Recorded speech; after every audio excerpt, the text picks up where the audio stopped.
Garvin Industries was started about 120 years ago by my great-grandfather, Sam Garvin. And he was a young Irish immigrant kid in the city of Chicago.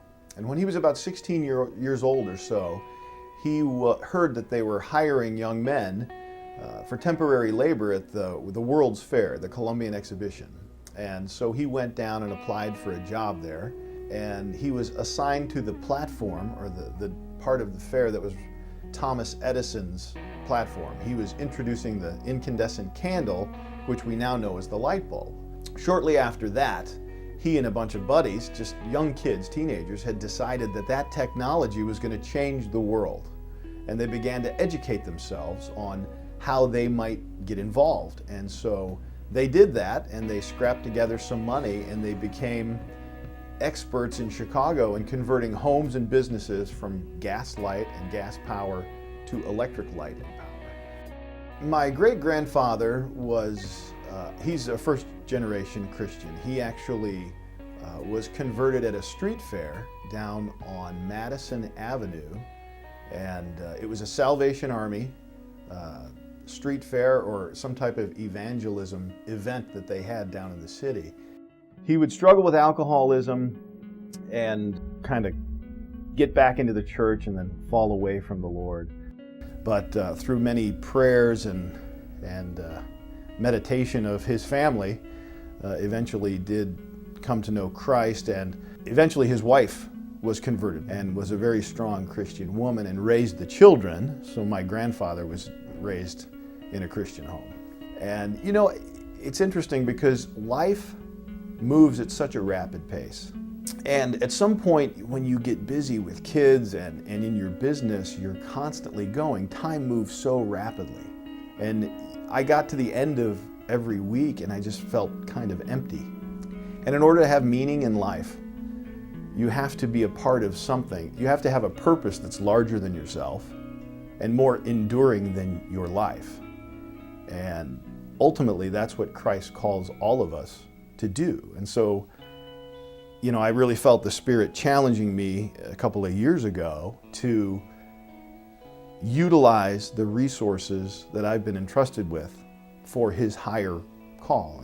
And there are significant resources that you are entrusted with, but oftentimes they're tied up. They're not cash type of things that you can easily contribute to ministries. And so I struggled with this and asked God, you know, help me be more creative in how I can utilize the resources that we have. And that's where the idea of the workday came about. Was I thought it could be good on a variety of different levels. It could help kids raise money to fund some of the ministries. It has just been really an enjoyable thing that we've been blessed to be a part of. Every couple of weeks, a group of kids will come in and then we assign them jobs in the shop, and they learn some different skills, and they engage with some of our employees. Our staff has really enjoyed having the kids here. They're all really good kids. They're very polite, and I think it's been enjoyable for them just to have conversations over pizza at lunch and learn a little more about each other, and you know, just share some time together, because it's not all work. You know, we do spend a little bit of time at lunch hanging out and telling stories, and you know, it's a nice time of fellowship, but work as well.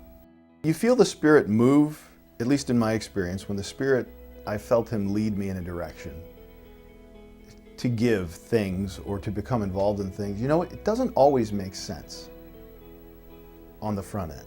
I mean, that's where the faith element comes in.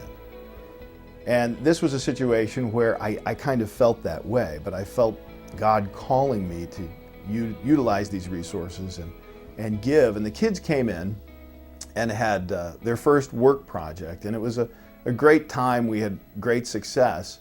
They had completed so many units and raised X amount of dollars, and just a couple of days later we had received a huge order, and I looked back and the order was almost to the exact unit what the group had accomplished in their workday. And to me that was just, you know, it's not, again, a huge prosperity gospel thing, but it to me was just that confirmation that, you know, it's going to be okay. Don't worry about it.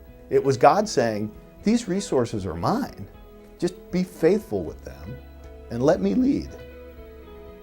All that we do in life really doesn't matter unless there is a higher purpose or we're doing it for Christ. That, whatever resources we're entrusted with aren't really our resources, and that it is simply on loan to us from God, and it should be used to try and grow His kingdom and used for His glory.